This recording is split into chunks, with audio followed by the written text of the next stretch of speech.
Hi there. It is day 3, August the 22nd of the pawgustart Creative Arts Collaboration event. And I just want to go over one more time because you can look at this hashtag anytime that you want. It doesn't have to be during these 3 days. We're just uploading videos these 3 days. But I wanted to go over one more time how to search for these on YouTube. The hashtag is the # pawgust. That's a word made up of the word paw and August. Pawgust art. Pawgustart. That's all one word. You put it in your search box on the YouTube search and click the search, and you'll get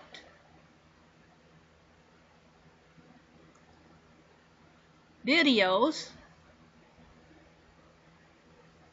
of all the pawgust art videos that have been uploaded. And there are currently, on day 3, we have 7 pages of them.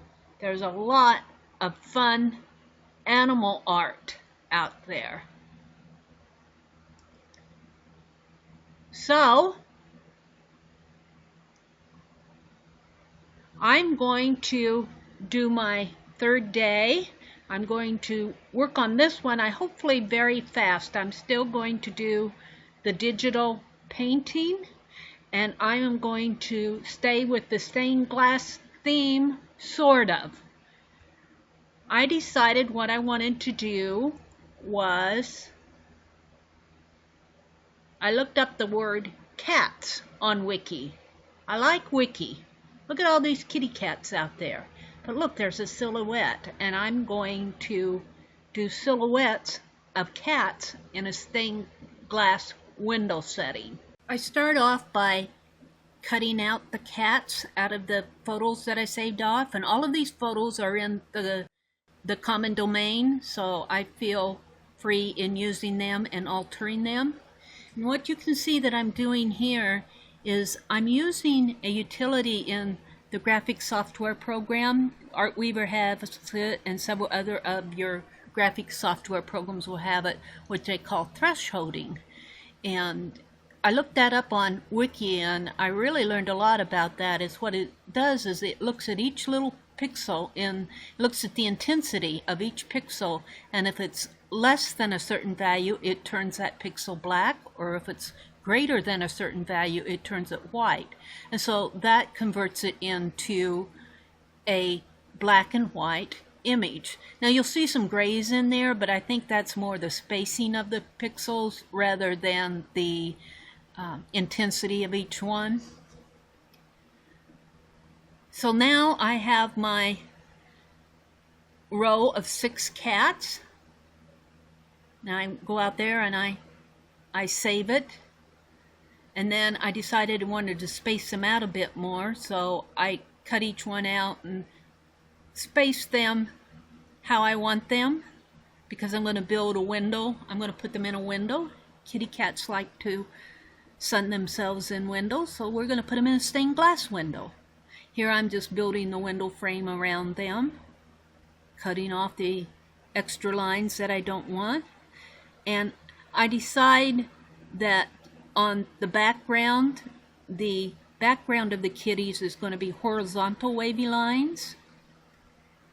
And here I'm just outlining each kitty so that when I do my fill colors, the color won't expand into the cats and make them a color I don't want, because I want them all black and white. So I'm just outlining each one of them. And you would probably see that happening in a stained glass window anyway, with the leading. These black lines are leading. The floors I'm making diagonal lines, and that gives the window some depth. And then I just go in and put in some lines to give the stained glass more of a stained glass effect. It breaks it up. And I'll be filling each one of these little segments here with color in a minute. And then I put in some big thicker lines. About 3 of them is about all you'll want of the thicker lines. And here I'm starting to fill each little segment there with color to give it a stained glass effect. The cats I'm leaving in black and white. I just want them to be silhouettes.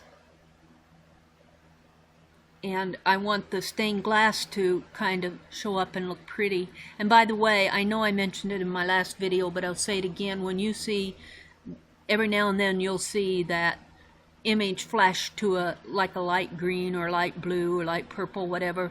That's because I put my little bucket, my little paint bucket on the wrong part of the graphic, and I do an undo, and that when I do a fast forward, that'll flash there. It happened right there. It will flash the image. I'm using a purple and a dark rose on the floor, like they're sitting on pillows or rugs. Now I saved my image there. It's always nice to have a backup copy. I thought I would do boards for the wall, but then I decided against it, and I started doing bricks here. And as I got in and doing these bricks are all different sizes. You'll see here some of these bricks get pretty large. I started calling myself Mary the Mad Mason at this point. But I really like the effect. I'm glad I stuck with the bricks. I think that they are doing exactly what I want. And then I put in a black background, and that just sets everything off. Now I'm really starting to like it. I'm using my sponge tool and a maroon color to grunge up those bricks. I really like that effect. Saved my image again. And now I'm just putting some black lines around the window to kind of set it off, playing with different lines there. I'm just about done with this. Then I decided I wanted to make some of those bricks a dark blue. Not the whole wall, but just the bricks. Several times I put that paint bucket on the wrong one, and I had to do an undo. Now I just put red around there and save it. I'm very happy with it. Now I'm just playing with different things in there. And what I eventually do is go to the utility to age it. And you'll see that happen right about now. And I really liked how that looks, so I saved that. And I like this one almost better than the really bright one. So now I have two images. I'm really happy with how they turned out. This is the first one, and this is the second one. So I'm all finished. Thank you for watching, and I will see you on the next page.